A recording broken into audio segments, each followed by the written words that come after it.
Olá, boa noite. A gente começa o jornal de hoje com imagens ao vivo da BR-101 aqui em Natal.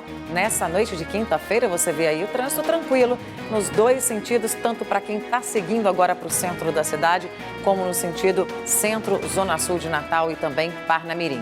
E assim a gente começa o RN2 de hoje.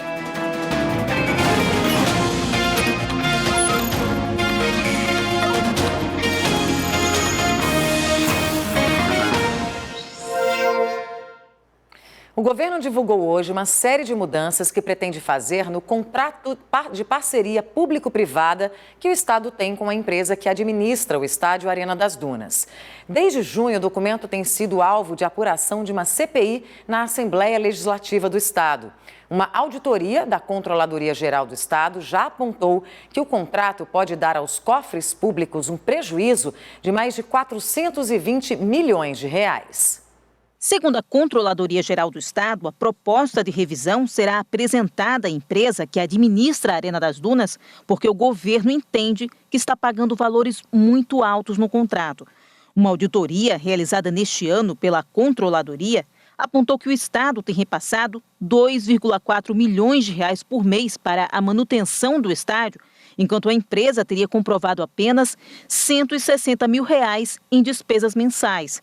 A proposta do governo é que esse valor repassado mensalmente para a manutenção seja reduzido e que a Arena tenha maior participação nos lucros com eventos. A ideia é que a gente faça uma formatação onde o governo assuma as despesas de gestão e manutenção, as despesas básicas, né, especialmente de manutenção, e pague uma taxa de administração para a concessionária. O governo também pode evoluir na questão da repartição das fontes adicionais de receitas, de modo que a empresa ela tenha mais valor a receber quando promover negócios. Então, assim, a gente conseguiria fazer um equilíbrio no contrato. Outra proposta é que os valores repassados variem de acordo com a avaliação sobre a estrutura do estádio, que é feita mensalmente pelo governo. O governo quer ainda que o contrato passe a prever multas para a empresa por descumprimento de cláusulas. Segundo a Controladoria do Estado, atualmente o contrato só prevê multas para o governo em casos de atrasos de repasses. Essa questão da multa, inclusive, é outro ponto que queremos discutir nessa revisão e esperamos, nesses 90 dias, que é o prazo máximo para poder haver a revisão, a gente consiga encontrar uma solução para que seja boa tanto para o governo como também para a concessionária. Segundo a Controladoria Geral do Estado, essa revisão proposta só será possível se houver interesse das duas partes. Não há como o governo determinar essa renegociação do contrato. O primeiro passo seria a notificação da Arena das Dunas. E após isso, se teria um prazo de 90 dias para a conclusão do processo. Por nota, a Arena das Dunas disse que reafirma a disponibilidade para buscar alinhamento na execução do contrato que mantém com o Estado, por entender que esse é o caminho natural para que a concessão seja vantajosa para as duas partes. A concessionária informou ainda que segue então aguardando a inauguração dos trabalhos em fórum próprio para caminhar no sentido de resolver as pendências identificadas. O contrato de parceria público-privada entre o governo e a concessionária que administra a Arena das Dunas termina em 2031. A parceria tem sido alvo de investigação de uma comissão parlamentar de inquérito, iniciada no mês de junho na Assembleia Legislativa. Além da auditoria realizada neste ano pela Controladoria, a CPI também se baseia em outra auditoria, também realizada pelo governo em 2020, que apontou que o Estado poderia ter um prejuízo de 421 milhões de reais no final do contrato. A análise da CPI deve ser concluída no final de novembro. Agora nós estamos baseados na parcela fixa, que é basicamente o último tema da CPI, nós já estamos entrando na reta final. Nossa meta é que a gente possa encerrar dia 30 de novembro, que a gente possa apresentar o relatório para ser aprovado pela comissão. Porém, na terça, surgiram fatos novos e que necessariamente nós teremos que convidar mais pessoas para serem ouvidas, para a gente compreender o que aconteceu na elaboração do contrato. Agora a gente atualiza os números da vacinação. Mais de 2.483.000 pessoas já tomaram a primeira dose da vacina contra a Covid, o que representa 78% da população geral. 1.687.000 estão completamente imunizadas, o que equivale a 53% dos potiguares. A dose de reforço foi aplicada até o momento em 98.000 pessoas. Vamos agora aos dados da pandemia. Mais de 371.400 casos de Covid foram confirmados até o momento. 169 de ontem para hoje. 7.369 pessoas já morreram por causa da doença, mas não foram registrados óbitos nas últimas 24 horas.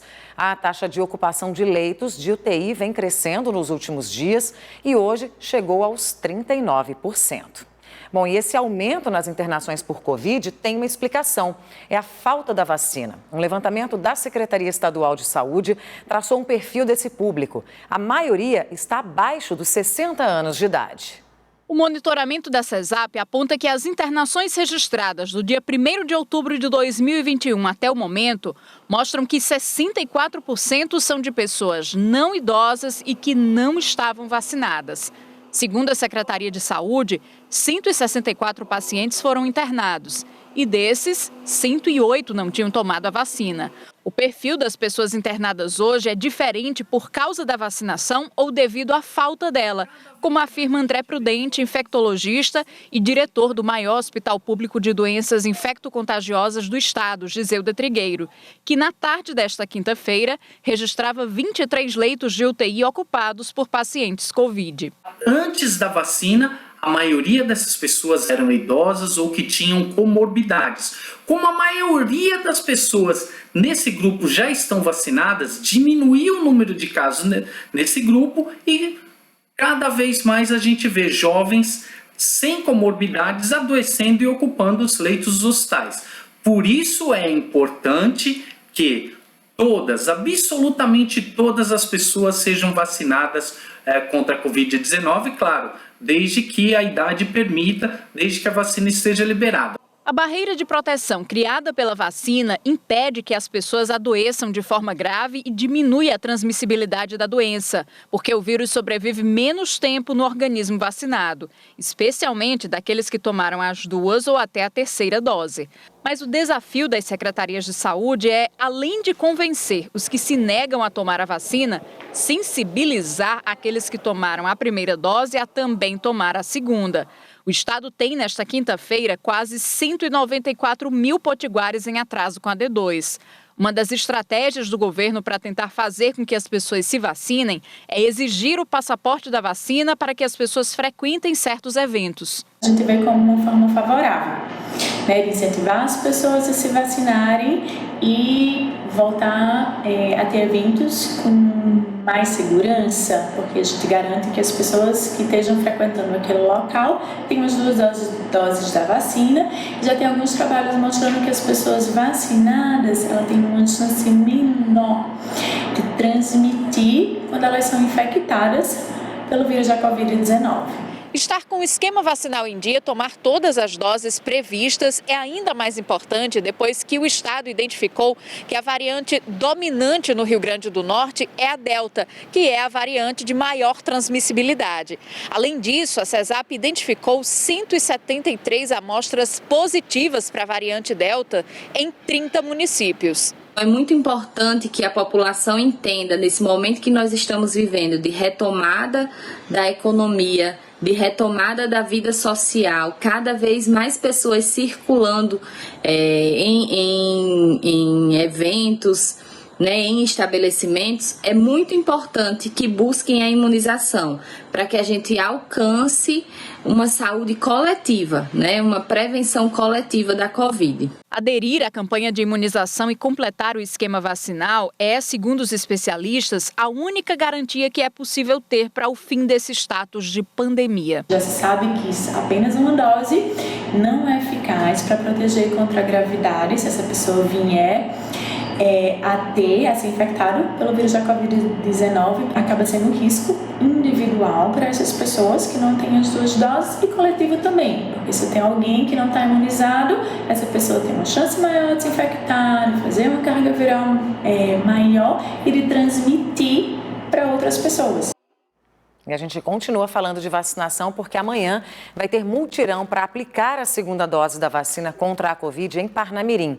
E também tem mudança no horário de funcionamento de um ponto de vacinação lá em São Gonçalo do Amarante. Quem explica tudo para a gente direitinho agora ao vivo é a Sara Cardoso. Sara, boa noite. Vamos então a essas novidades, né, para os nossos telespectadores.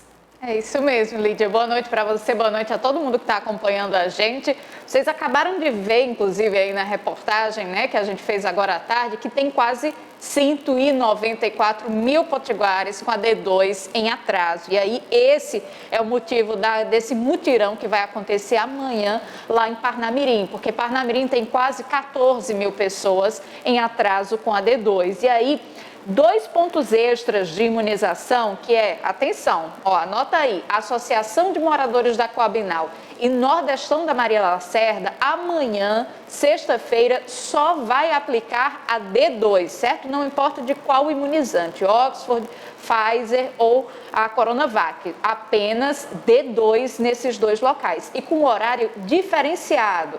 O horário vai começar a aplicar das 2 horas da tarde até as 8 horas da noite. Uma oportunidade para quem trabalha, né, e em mais tarde aí tomar sua vacina. E a D2 é para quem de Oxford, é para quem tomou a D1 até o dia 31 de julho, certo? 31 de julho para trás já pode ir tomar a sua D2, certo? A Pfizer, você conta 56 dias da D1, a Coronavac 28 dias. E as unidades básicas de saúde vão estar aplicando a D1 e a D3, certo? Você só precisa ligar para a unidade básica de saúde que você vai para saber do horário de funcionamento e da quantidade de doses que vai ter lá disponível. Já em São Gonçalo do Amarante, a unidade básica do conjunto Cidade das Flores, no bairro dos Jardins, vai funcionar nesta sexta-feira, como funcionou hoje, em horário diferenciado também, das 3 horas da tarde até as 7 horas da noite, também estendendo o horário aí para quem trabalha até mais tarde poder se vacinar.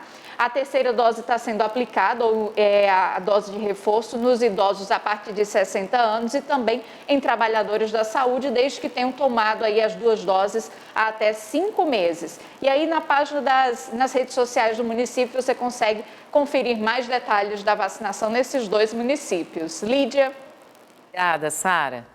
E o presidente do Senado, Rodrigo Pacheco, se reuniu hoje com governadores de forma virtual para discutir a proposta aprovada na Câmara Federal na semana passada, que altera a cobrança do ICMS sobre os combustíveis. O presidente do Consórcio Nordeste, o governador do Piauí, Wellington Dias, apresentou uma proposta alternativa para tentar baixar o preço nas bombas sem prejudicar a arrecadação dos estados. Estima-se que só o Rio Grande do Norte perderia quase 500 milhões de reais por ano com o projeto que foi aprovado. Quem traz mais informações para a gente agora é a Juliane Barreto. Juliane, boa noite. Qual foi a proposta apresentada, hein? Todo mundo querendo saber, né? Oi, Lídia, boa noite para você, boa noite para quem está em casa. A proposta apresentada, pelo governador do Piauí foi a utilização de um fundo de equalização dos combustíveis, que iria aí compensar quando houvesse um aumento de preço do combustível. Proposta que já vem sendo discutida há algum tempo por especialistas, inclusive foi discutida no início do mês na Câmara dos Deputados. Na Câmara, a discussão foi em relação à origem dos recursos para esse fundo. Na época, se discutiu que esses recursos poderiam vir dos recursos do pré-sal e também dos dividendos que são repassados pela Petrobras ao governo federal. Vamos acompanhar agora o que foi falado pelo governador do Piauí após a reunião com o presidente do Senado? A capitalização do fundo de equalização do combustível, como era até 2016. Então, o próprio ministro Paulo Guedes já admitiu que está com um grupo de estudo para fazer esta capitalização. Aqui não só cai o preço para R$ 4,50 e não apenas 30, 40 centavos, como seria com a proposta da Câmara, como também sustenta, ou seja, independente de câmbio, independente da subida do barril do petróleo, haveria aqui uma estabilidade, né, ou pelo menos uma compatibilidade em relação ao preço dos combustíveis. O secretário de Tributação do Rio Grande do Norte, Carlos Eduardo Xavier, ele participou da reunião também representando o Estado. No entendimento da Secretaria de Tributação do Rio Grande do Norte, essa discussão deveria ser no âmbito da reforma tributária e não de forma isolada, já que os governadores eles entendem que a alta dos combustíveis não tem relação com o ICMS, já que as alíquotas não aumentam há vários anos. Aqui no Rio Grande do Norte, por exemplo, a alíquota é a mesma há 6 anos. Eu volto você no estúdio, Lídia. Obrigada, Juliane. Aí a gente segue acompanhando essa questão, né, que diretamente interfere no nosso bolso também. Intervalo agora e na volta, vereadores de Natal aprovam um projeto para distribuição de absorventes em escolas e unidades de saúde aqui da capital. Em instantes.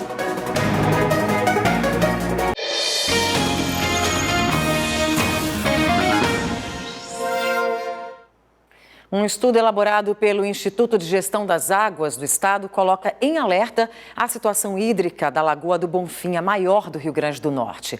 É que, segundo o IGARNE, como tivemos um ano com poucas chuvas, o nível da lagoa, que abastece 30 municípios potiguares, diminuiu. Situação que tem gerado preocupação. A Lagoa do Bonfim, em Nísia Floresta, foi colocada em estado de alerta pelo IGARNE, o Instituto de Gestão das Águas. Está com cerca de 47% de seu volume. A família de George tem uma granja às margens da lagoa. A propriedade não pode puxar água diretamente da lagoa, recebe outorga e utiliza poços. Ele conta que desde criança não via a lagoa num nível tão baixo. Dá uma tristeza toda vez que eu venho todo final de semana. Isso aí não é só por causa da falta de chuva, não, porque sempre teve a falta de chuva e não tinha esse cenário como tem hoje. Antigamente, tinha falta de chuva e a lagoa se permanecia. Secava um pouco, chegava a chuva, aumentava. Bonfim é a maior lagoa do Rio Grande do Norte. Um relatório de vistoria da lagoa apresentado pelo IGARNE ao Ministério Público em maio desse ano já alertava que o nível da lagoa está na cota 37,02, considerada extremamente baixa e preocupante, uma vez que existe um termo de ajustamento de conduta entre o governo do estado, o MPF e a CAERN, que a captação deveria ser paralisada quando a lagoa chegasse à cota 39. As cotas são referentes ao nível do mar. A Associação Amigos da Lagoa do Bonfim denuncia a situação crítica do reservatório. Instalou um outdoor com pedido de socorro. Antes disso tudo acontecer, foi feito um estudo por volta do ano 2000, 99 ou 2000, onde já informava que se a lagoa chegasse na cota 39, deixaria de ser sustentável essa retirada de água e a lagoa não teria condições de se recuperar sozinha. As águas da Lagoa do Bonfim são captadas pela CAERN para abastecimento humano pela adutora Monsenhor Expedito há mais de 20 anos. A adutora abastece cidades, principalmente no agreste do estado. A lagoa também é usada para lazer, com granjas, fazendas, camping e clubes de caçadores. As águas da Lagoa do Bonfim abastecem 30 municípios e 280 comunidades rurais. Para se ter uma ideia da velocidade com que ela está secando, 2 semanas atrás eu poderia caminhar aqui na orla da Lagoa do Bonfim, mas a água atingiria a altura do meu joelho. 2 semanas depois, o nível não consegue mais chegar até a linha branca da areia. A capacidade total é de 84 milhões de metros cúbicos. Atualmente, o volume acumulado gira em torno de 40 milhões de metros cúbicos d'água. Além da grande retirada de volume para abastecimento humano, a suspeita é de que existe ainda desvios d'água, principalmente no percurso da adutora. Na adutora, desde São José do Pibu até depois de Lages, tem os desvios sim de água para campos de futebol, para cerâmica e outras coisas mais que não são para utilizado para abastecimento humanos. Que essa água é para o consumo humano e não é para irrigação nem para qualquer outra atividade. O IGARNE diz que a Lagoa do Bonfim não corre risco de secar, mas o volume é importante para a manutenção de lagoas menores, como a Lagoa Azul. Segundo o Instituto, o principal motivo do baixo nível são as chuvas abaixo da média este ano. Esse ano foi um ano em que choveu pouco, notadamente na região da Lagoa do Bonfim, e com isso não houve uma recarga suficiente. Por isso que ela está atualmente com 47% do seu volume. No entanto, várias medidas estão sendo tomadas para que a CAERN possa diminuir a retirada de água da lagoa e, com isso, nós possamos preservar o manancial. Em nota, a CAERN informou que está ativando 7 poços na região de Boa Sica, em Nísia Floresta, para a adutora Monsenhor Expedito, o que permitirá reduzir em cerca de 40% a captação na Lagoa do Bonfim. Sobre as denúncias de desvios, a companhia disse que vai intensificar as fiscalizações em parceria com o IGARNE e com os municípios que recebem água da adutora. A CAERN reitera que compreende a importância da lagoa e, por isso, tem buscado essas alternativas para abastecer a população, já que o abastecimento humano é prioridade. E a Justiça Estadual acionou o Ministério Público Eleitoral para investigar um possível interesse político na manutenção de agentes de mobilidade urbana da capital, que não passaram por concurso público e cujas nomeações são consideradas ilegais. Quem traz mais detalhes para a gente sobre o assunto é o Sérgio Henrique Santos. Sérgio, boa noite para você. Esse é um problema que, inclusive, se arrasta há bastante tempo, há pelo menos 18 anos, é isso? Exatamente, Lídia. Boa noite para você, boa noite a todos. Existe um TAC, que é o Termo de Ajustamento de Conduta, que foi assinado em março de 2003. Ou seja, tem 18 anos e esse TAC nunca foi cumprido. O TAC foi assinado entre a Prefeitura de Natal, a Secretaria de Mobilidade Urbana de Natal, o Ministério Público e a Procuradoria-Geral do município.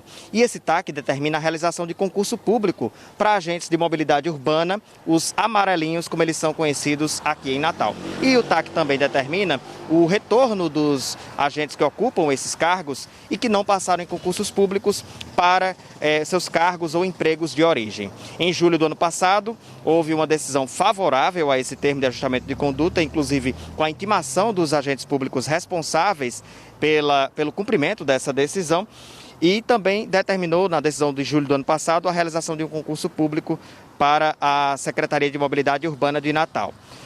Isso não foi cumprido ainda e agora o Ministério Público conseguiu outra decisão favorável da Justiça.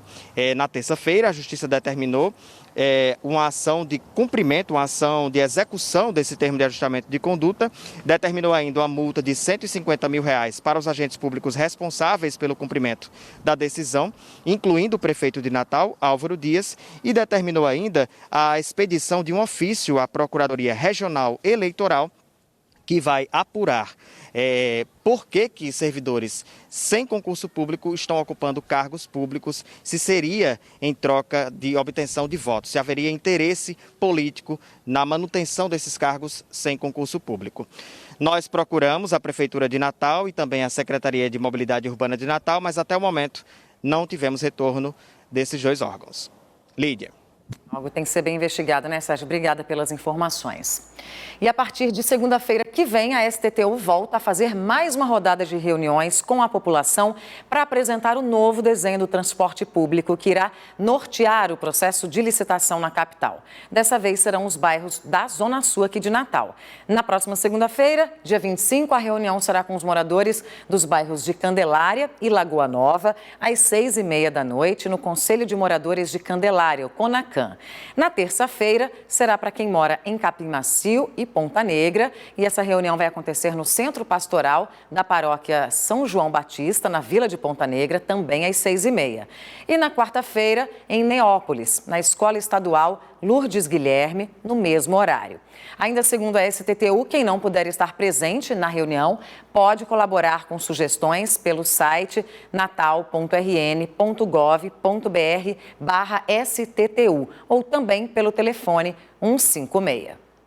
O ex-soldado da Polícia Militar, Wilson Pereira de Alencar, foi condenado hoje no Fórum de Pau dos Ferros a 31 anos e 6 meses de prisão pelo assassinato do promotor de justiça, Manuel Alves Pessoa Neto. O crime aconteceu no dia 8 de novembro de 1997. Ele era o único dos 3 acusados que ainda não havia ido a júri popular. A denúncia foi feita pelo Ministério Público Estadual. O promotor foi assassinado dentro do próprio gabinete no Fórum de Pau dos Ferros. O vigia do fórum, Orlando Mari, também morreu baleado no local. O pistoleiro Edmilson Pessoa Fontes foi réu confesso. Ele se entregou à polícia meses depois dos crimes e admitiu ter matado o promotor a mando do juiz da própria cidade, Francisco Pereira de Lacerda. A execução foi encomendada pelo juiz porque o promotor seria testemunha de acusação contra o magistrado numa denúncia que um advogado da cidade pretendia fazer sobre irregularidades no fórum. Pelas denúncias do pistoleiro, a justiça entendeu que a morte também foi encomendada pelo ex-PM, que era cunhado do juiz Lacerda. O juiz, que sempre jurou inocência, foi condenado a 35 anos de prisão em 1999. Ele já morreu. Um trator saiu da pista e derrubou parte de uma casa hoje pela manhã na praia de Ponta do Mel, em Areia Branca, município da Costa Branca. Com o impacto, alguns cômodos da residência ficaram destruídos. Ninguém da casa foi atingido, mas o motorista do trator teve ferimentos leves. Segundo a Polícia Militar, o acidente aconteceu por volta das 8 horas da manhã, na rua Euclides Leite Rebouças, a via que dá acesso à praia da Ponta do Mel. O veículo presta serviços à Prefeitura de Areia Branca. E em nota, a Prefeitura disse que, após a apuração, identificou que o acidente com o pá carregadeira, alugado pela empresa MSL, que presta serviço à Prefeitura, foi ocasionado quando o motorista estava realizando uma operação de carga e perdeu o equilíbrio da máquina, possivelmente por estar em uma ladeira acentuada. A Câmara Municipal de Natal aprovou hoje o projeto de lei que prevê a distribuição de absorventes íntimos em escolas e também unidades de saúde. O projeto tem o objetivo de combater a chamada pobreza menstrual. Quem volta a falar com a gente sobre o assunto é a Sara Cardoso. Sara, esse é um assunto, inclusive, que está bastante em pauta também no cenário social, né? E agora aprovado por aqui.